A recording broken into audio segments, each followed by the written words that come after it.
তৃপ্তি করে ভাত খাওয়ার জন্য এরকম লোভনীয় ভর্তা হলে আর কি লাগে বলেন? আজকের ভর্তাটা এমন একটা জিনিস দিয়ে তৈরি করেছি যেই জিনিসটা আমরা ম্যাক্সিমাম সময় ফেলে দিই। তবে আজকের রেসিপি দেখার পর আপনিও এই জিনিসটা ফেলে দিবেন না। এই জিনিসটা দিয়ে লোভনীয় এই ভর্তাটা আপনিও তৈরি করে নিতে পারবেন। চলুন তাহলে রেসিপি শুরু করা যাক। ভর্তা তৈরি করার জন্য এখানে আমি একটা হাঁড়িতে সামান্য পানি গরম হতে দিয়েছি। আর যেই জিনিসটা দিয়ে ভর্তা তৈরি করব সেটা হচ্ছে লাউয়ের খোসা। একটা কচি লাউ থেকে লাউয়ের খোসাটা ছাড়িয়ে নিয়ে চিমটি পরিমাণ হলুদ দিয়ে এখন এই লাউয়ের খোসাটাকে সেদ্ধ করে নিচ্ছি। ভর্তা বানানোর পর ভর্তার রংটা যদি সবুজ রং রাখতে চান তাহলে অবশ্যই সেদ্ধ করার সময় চিমটি পরিমাণ হলুদ দিবেন এবং ঢাকনা ছাড়া সেদ্ধ করবেন।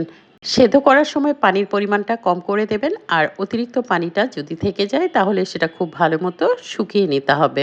লাউয়ের খোসাটা সেদ্ধ হয়ে গেছে আর আপনারা দেখে নিশ্চয়ই বুঝতে পেরেছেন আমি নেড়ে চেড়ে লাউয়ের খোসা থেকে যে অতিরিক্ত পানিটা ছিল সেটা শুকিয়ে নিয়েছি। এবার ভর্তা তৈরি করার জন্য বাকি উপকরণগুলো রেডি করে নিতে হবে। এখানে একটা ফ্রাইং প্যানে আমি পর্যাপ্ত পরিমাণ সরষের তেল দিয়ে এর মধ্যে খোসা ছাড়ানো ৮ থেকে ১০টা চিংড়ি মাছ এবং ৬ থেকে ৭ কোয়া রসুন খুব ভালো মতো ভেজে নিব। চিংড়ি মাছ ভাজতে খুব বেশি সময় লাগে না, ২ থেকে ৩ মিনিট ভেজে নেওয়ার পর চিংড়ি মাছটাকে আমি উঠিয়ে নিচ্ছি। রসুন ভাজতে যেহেতু আরো কিছুটা সময় লাগবে তাই রসুনটাকে একপাশে রেখে তেলের মধ্যে এখন দিয়ে দিচ্ছি ৫ থেকে ৬টা কাঁচামরিচ আর হাফ কাপের মতো পেঁয়াজ কুচি। আজকের ভর্তাটা আমি সবুজ রং করে তৈরি করব তাই আমি কাঁচামরিচ ব্যবহার করছি। আপনারা যদি শুকনা মরিচ পছন্দ করেন তাহলে শুকনা মরিচ ভেজে নিতে পারেন। তবে এই ভর্তাটা শুকনা মরিচের চেয়েও কাঁচামরিচ দিয়ে করলে অনেক বেশি মজা লাগে। ঝালের পরিমাণটা আপনারা যদি আরেকটু বেশি পছন্দ করেন তাহলে কাঁচামরিচটা বাড়িয়ে দিতে পারেন। পেঁয়াজ, কাঁচামরিচ এবং রসুন প্রায় ২ মিনিটের মতো ভেজে নিয়েছি। সবকিছু ভাজা হয়ে গেছে। ভর্তা তৈরির উপকরণগুলো সব রেডি। এখন চলে যাব ভর্তা তৈরি করার জন্য। আজকের ভর্তাটা আমি পাটায় বেটে তৈরি করব আর এই জন্য পাটা আগে থেকেই ধুয়ে পরিষ্কার করে রেডি করে নিয়েছি। আমার কাছে মনে হয় পাটায় বেটে তৈরি করা ভর্তার একটা অন্যরকম স্বাদ থাকে। যদিও বাটাবাটি করে ভর্তা বানানোটা অনেকটাই কষ্টকর, তারপরেও এই ভর্তার টেস্টটা থাকে একদমই আলাদা। আমি প্রথমে পাটায় লাউয়ের খোসাটা দিয়ে দিয়েছি। লাউয়ের খোসাটাকে আমি বেটে নিচ্ছি। আপনারা চাইলে এই ভর্তাটা ব্লেন্ডারে ব্লেন্ড করেও তৈরি করতে পারেন। তবে ব্লেন্ডারে ব্লেন্ড করার সময় লাউয়ের খোসাটা খুব ভালো মতো ব্লেন্ড হয় না। একটু পানি দিতে হয় আর তাছাড়া একটু দানা দানা থেকে যায়। দেখতেই পাচ্ছেন লাউয়ের খোসাটাকে আমি একবার নয় দুবার করে বেটে নিয়েছি। আচ্ছা, আপনারা কে কে আছেন যারা ভর্তা দিয়ে ভাত খেতে অনেক বেশি ভালোবাসেন আর আমার মতো পাটায় বেটে ভর্তা তৈরি করেন? কমেন্টে জানাবেন। লাউয়ের খোসাটাকে আমি দুবারে বেশ মিহি করে বেটে নিয়েছি। এবার দিয়ে দিচ্ছি ভেজে রাখা চিংড়ি মাছ, সাথে দিয়ে দিচ্ছি কাঁচামরিচ এবং রসুনের কোয়াগুলো। লবণটা যেহেতু আগে দেওয়া হয়নি তাই এখানে স্বাদ অনুযায়ী লবণ দিয়ে দিচ্ছি। আমি এখানে হাফ চামচের মতো দিয়ে দিয়েছি।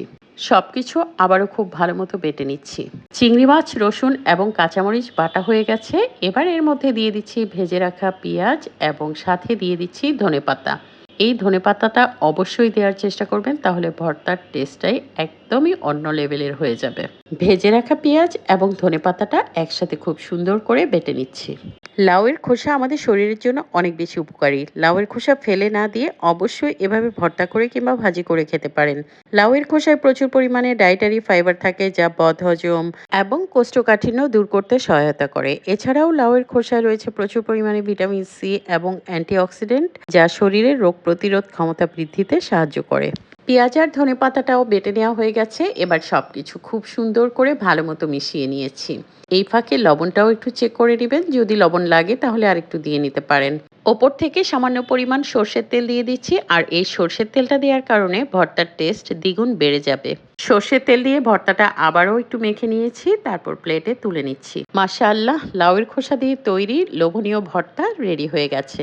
প্রিয় দর্শক, আশা করি আমার আজকের এই লাউয়ের খোসার ভর্তা রেসিপি আপনাদের কাছে ভালো লেগেছে। যদি ভালো লেগে থাকে তাহলে অবশ্যই বাড়িতে লাউ আনার পর লাউয়ের খোসা ফেলে না দিয়ে এভাবে একবার ভর্তা তৈরি করে খাবেন। গরম ভাতের সাথে খেতে লাউয়ের খোসার এই ভর্তাটা সত্যি দুর্দান্ত লাগে। আমার আজকে তৈরি করা লাউয়ের খোসার এই ভর্তা কতটা দুর্দান্ত হয়েছিল সেটা বলে বোঝানো যাবে না।